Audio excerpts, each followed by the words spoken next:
আমরা কি আবার বাংলাদেশে কোনো হাওয়া বাবর হোক এইটা চাই? সেনাবাহিনীর ভূমিকা সবচেয়ে এক নম্বর। কারণ ওই সময় যদি সেনাবাহিনী এই ভূমিকা না রাখতো তাহলে হাজার হাজার জনতা মারা যাইত। কেননা তার কর্মফল পাইতেই হবে। সে যে কাজগুলো করছে, আয়নাঘর থেকে শুরু করে জুলুম, অত্যাচার, গুম, খুন, ব্যাংক লুট থেকে শুরু করে দেশটাকে একেবারে ধ্বংস করে দিয়েছে।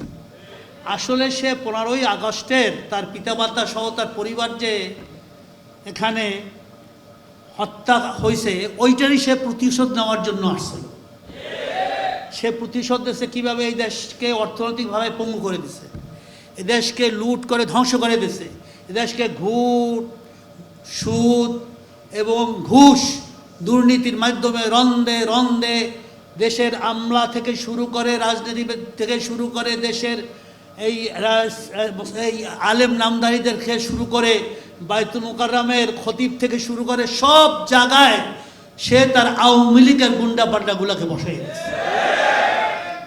এটা তো একেবারে সত্য। এই পথ যে আল্লাহ যে একজন আছে, আল্লাহ যে সর্বশক্তিমান, এটা কি প্রমাণ হয়েছে না? হয় না? ইন্নাল্লাহা আলা কুল্লি শাইইন কাদির। আল্লাহ দেখাই দিলেন, তুমি যত বড় ফেরাউন হও, তোমাকে নীল নদে ডুববে মরতেই হবে। আমি বারবার বলছিলাম এর আগে বক্তব্য যে আপনার কর্নেল গাদ্দাফি, সাদ্দাম, আপনার আনোয়ার সাদাত, এই যত বড় পৃথিবীতে বড় বড় জালেম শাসক ছিল, কেউ কিন্তু থাকতে পারে নাই। হাসিনা, আপনিও থাকতে পারবেন না। আপনি বেইজ্জতি হয়ে দেশ থেকে বিতাড়িত হবেন। ঠিকই তাকে আমাদের ছাত্র জনতা, আমি সেনাবাহিনীকে ধন্যবাদ দেই, বিশেষ করে সেনাবাহিনীর প্রধান ওয়াকারুজ্জামানকে, তার আত্মীয় হওয়া সত্ত্বেও সে তখন জনগণের বুকে গুলি লাগায় না। সে শেখ হাসিনাকে বন্দুক ধরে বলছে 40-45 মিনিট আছে, আপনাকে এখনই যেতে হবে, আপনাকে এখনই পদত্যাগপত্রে দস্তখত করতে হবে, আপনাকে আর কোনো বক্তব্য দেওয়ার, ভাষণ দেওয়ার সময় দেওয়া হবে না। সেনাবাহিনীর ভূমিকা সবচেয়ে এক নম্বর। কারণ ওই সময় যদি সেনাবাহিনী এই ভূমিকা না রাখতো তাহলে হাজার হাজার জনতা মারা যাইতো। কি ঠিক কিনা?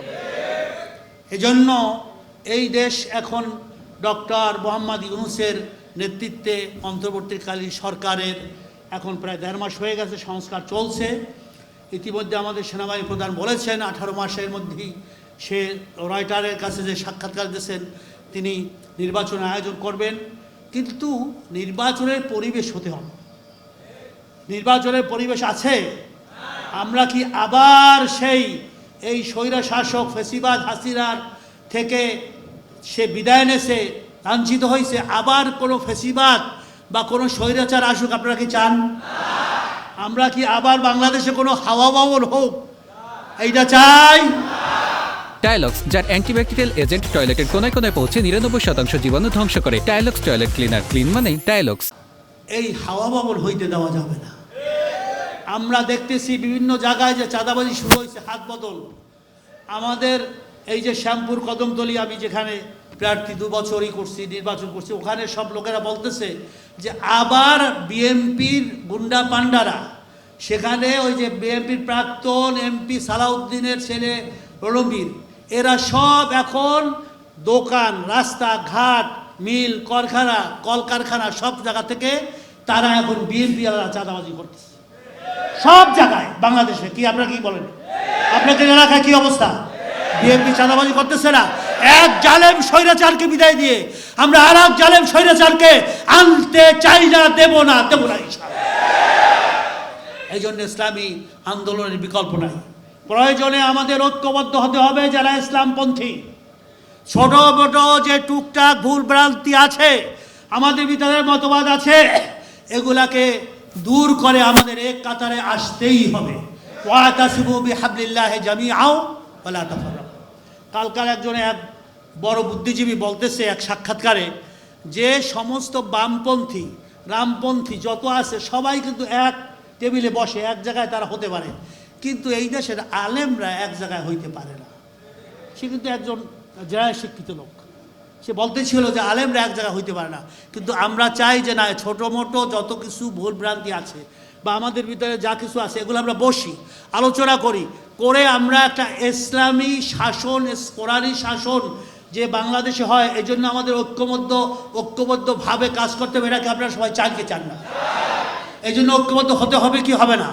তাহলে আমাদের আগামী দিনের যে সরকার হবে সেটা ইসলামী সরকার হবে ইনশাআল্লাহ। ঐক্যবদ্ধ না হলে আমাদের জায়গা থাকবে না, এবং এই সুযোগ আর আসবে না। এই অন্তর্বর্তীকালীন সরকারের সময় যদি আমরা ইসলামপন্থীরা ছোট বড় ভুল ভ্রান্তি, ছোট বড় দোষ, কার কি দোষ আছে, কুল্লু মুসলিমুন ইখওয়া, প্রত্যেকটা মুসলমান ভাই ভাই, এবং আল ইনসানু মুরাক্কাবুন মিন খাতা ওয়া নিসিয়ান, প্রত্যেকটা মানুষ ভুল ত্রুটি থেকে গঠিত। আমাদের ভুল ত্রুটি হওয়া স্বাভাবিক, ইনসান নাসিউল থেকে এটার সৃষ্টি, ভুল হবেই। কিন্তু বৃহত্তর স্বার্থে, ইসলামের স্বার্থে, খোলাফায়ে রাশিদিনদের স্বার্থে, আল্লাহর হাবিবের মহব্বতের স্বার্থে আমাদেরকে এক মঞ্চে এক জায়গায় এসে এদেশে ইসলামী শরিয়া ভিত্তিক হুকুমত কায়েম করতেই হবে। কারা কারা রাজি আছেন ইনশাআল্লাহ? কাল হাক্কু ওয়া জাহাকাল বাতিল ইন্নাল বাতিলা কানা যাহুকা। এই অবস্থায় আমাদের থাকতে হবে। আর কোনো বিদ্বেষ নয়, আর কোনো হিংসা নয়, আর কোনো গীবত নয়। আমাদেরকে এক মঞ্চে আসতেই হবে এবং ঐক্যবদ্ধভাবে ইসলামের পক্ষে কাজ করতে হবে। যদি সেটা না পারি তাহলে এদেশে আর অস্তিত্ব থাকবে না। ৯২% মুসলমানদের দেশে আল্লাহুল আযীম আমাদের সবাইকে আমি বলতে চাই, আসুন আমরা ঐক্যবদ্ধভাবে এক হয়ে বিশ্ববাসীকে দেখাই দেই যে না, বাংলাদেশ বৃহত্তম মুসলিম দেশ, ৯২% মুসলমানদের দেশ। এদেশের সবাই ইসলামী শরিয়া ভিত্তিক তারা শাসন চায়। এদেশে দুর্নীতি থাকবে না, এদেশে চুরি থাকবে না, এদেশে ভোট ডাকাতি থাকবে না, দিনের পর রাতে হবে না। এদেশে ইনশাআল্লাহ ন্যায় পরায়ণ এবং ইনসাফ ভিত্তিক রাষ্ট্র কায়েম করবে ইসলামী আন্দোলন বাংলাদেশ।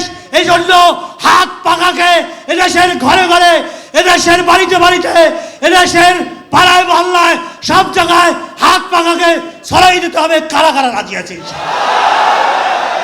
আসুন আমরা আমাদের সমস্ত জান মাল দিয়ে, শক্তি দিয়ে, ইমানি শক্তি দিয়ে ভাই ভাই এক হয়ে সমস্ত দ্বিধা দ্বন্দ্ব ভুলে গিয়ে এক কাতারে ইসলামী আন্দোলনের পতাকা তলে এসে এই আগামী নির্বাচনে হাত পাকাকে জয়যুক্ত করে আমরা যেন ইসলামী শরিয়া ভিত্তিক শাসন কায়েম করতে পারি, রাষ্ট্র কায়েম করতে পারি। এই জন্য আল্লাহ রাব্বুল আলামিনের কাছে আমরা দোয়া চেয়ে আমার সংক্ষিপ্ত বক্তব্য এখানে শেষ করছি।